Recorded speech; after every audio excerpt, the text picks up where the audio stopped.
Olá você! Hoje o Sou Brasil vai trazê-lo para a Feira do Livro do Porto. É uma experiência maravilhosa longe dos estúdios. Veja bem, centenas de livrarias e editoras se apresentando, milhares de novos títulos sendo apresentados, cerca de 30 mil visitantes por dia. 30 mil visitantes, não é futebol, é livro, é literatura. E um dado ainda melhor, de 22 para 23, tivemos um acréscimo de 62% para 65% a taxa de compradores de livros. Melhor ainda, os jovens de 25 a 34 lideram essa taxa com 76% nas compras. Melhor que melhor, os miúdos de 15 a 24 estão com 45% de aumento em relação a 2022.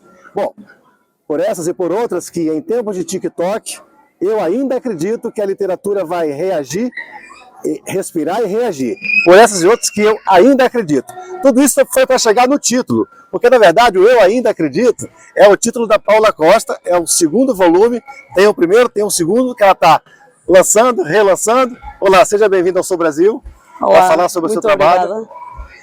E começando a explicar por que do título do Eu Ainda Acredito. A sociedade anda tão pessimista? Anda um bocadinho pessimista, ou seja, eu quando escrevi os dois livros, não é? Isto é uma história baseada em fatos verídicos, é uma história que aborda temas muito sensíveis, e quando me refiro a temas sensíveis, refiro-me ao cancro da mama, à perda de alguém que é muito importante na nossa vida, a enfrentar questões que nós temos familiares no dia-a-dia, que por vezes são complexas. E também tem a parte boa, que é a descoberta do amor. E eu acho que nós, seres humanos, temos por vezes muitas dificuldades em acreditar em nós próprios. Sim. E que eu, quando comecei a escrever esta história, eu achei que o título adequado para esta história era Eu Ainda Acredito. Porque eu, enquanto mulher e escritora, eu ainda acredito que o ser humano é capaz de coisas incríveis. Basta acreditar nele próprio. Então, não por acaso, a personagem principal, a protagonista, chama-se Esperança. É verdade. E é narrada em primeira pessoa? Sim. Então, a Esperança ainda acredita. A Esperança ainda acredita e ela tem uma história muito bonita e muito intensa, que começa, o primeiro volume começa com a infância dela, não é? Onde ela é obrigada a crescer muito rápido e a amadurecer muito rápido e enfrentar diversos problemas do dia-a-dia e aquelas questões que a vida nos impõe cedo demais e por vezes não temos maturidade para lidar com elas. Sim. E somos obrigados a crescer e a amadurecer e a lidar com essas questões. Depois há um dos fatores que mexe muito com a protagonista da história, que é o facto da perda da avó, porque a avó paterna é um pilar fundamental na vida da Esperança. E quando ela a perde, é como se tivessem puxado o tapete de repente. Sim. O chão desaparece. O chão desaparece completamente. E ela perde uma coisa que a fazia sorrir, que a fazia acreditar. Mas fica com memórias e fica sempre com aquela sabedoria que a avó Lourdes lhe dizia, que era: nunca deixes de acreditar em ti mesma, porque tu és capaz. Uma forte mensagem. Acho, é verdade. E eu baseei-me, este livro é baseado um pouco na minha história. Eu posso dizer que 90% desta história é verídica. Sim. Então a Esperança e a avó Lourdes existem? Existem. Com outros nomes? Não. A avó Lourdes é mesmo a avó Lourdes. A Esperança é que provavelmente sou eu. Interessante. Mas a avó Lourdes infelizmente já não está cá e eu fiz questão de, uma bela homenagem, sem dúvida, homenagear pessoas que me são muito queridas e infelizmente não se encontram mais entre nós.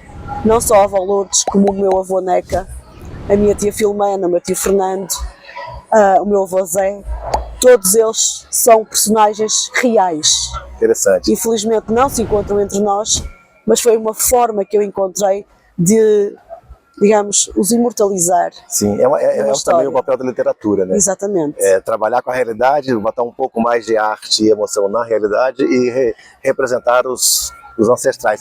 Agora deixa eu entender uma coisa, esse você chama de volume 2. Exatamente. O primeiro volume, na verdade, vai até a fase adulta da Esperança e esse segue. Exatamente, o primeiro volume chega à parte da adolescência. Sim. E termina ali de uma forma um pouco brusca, porque é quando ela descobre que poderá ter ou não cancro na mama. Sim. E depois termina aí. E esse aí retoma a história. Peraí, mas nesse momento que você termina o primeiro, você já sabia que teria o segundo? Não. O segundo surgiu depois, você percebendo a oportunidade? Não foi assim. Eu quando comecei a escrever, a minha ideia era escrever uma única história. Sim, sim. Mas depois, quando eu cheguei àquela fase do livro onde eu parei, eu senti necessidade de parar. Eu não tinha condições físicas nem psicológicas para continuar a história. O personagem meio que assume o seu papel também. Exatamente. Né? Domina o escritor. Exatamente. Sim. E eu tinha mesmo que parar, porque eu não conseguia continuar. Eu sim. psicologicamente estava fragilizada, porque estava a reviver momentos que me marcaram muito. E decidi fazer uma pausa. E disse, não, eu prefiro fazer uma parte 2 e dar continuidade à história. Isso. E é nessa segunda parte em que a personagem descobre o amor e vai desenvolvendo a história amorosa, por assim dizer. Então, na verdade, você está falando um pouco da necessidade de afastamento do autor da obra. Exato. Você dá um distanciamento até para recomeçar, talvez, ou repensar. Maravilha, muito bom.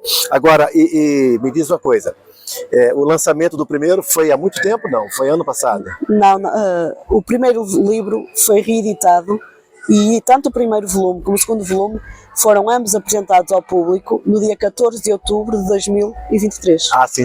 Então, antes de chamar para o intervalo, diz pra gente como que as pessoas podem adquirir nas livrarias, na internet. É muito fácil. Brasileiros, muitos nos assistindo, se eles quiserem, como é que vão fazer? E depois eu peço uma canção e vamos para o intervalo. Ora bem, é muito simples. Nós aqui temos... Ora bem é português, ora bem. É muito simples.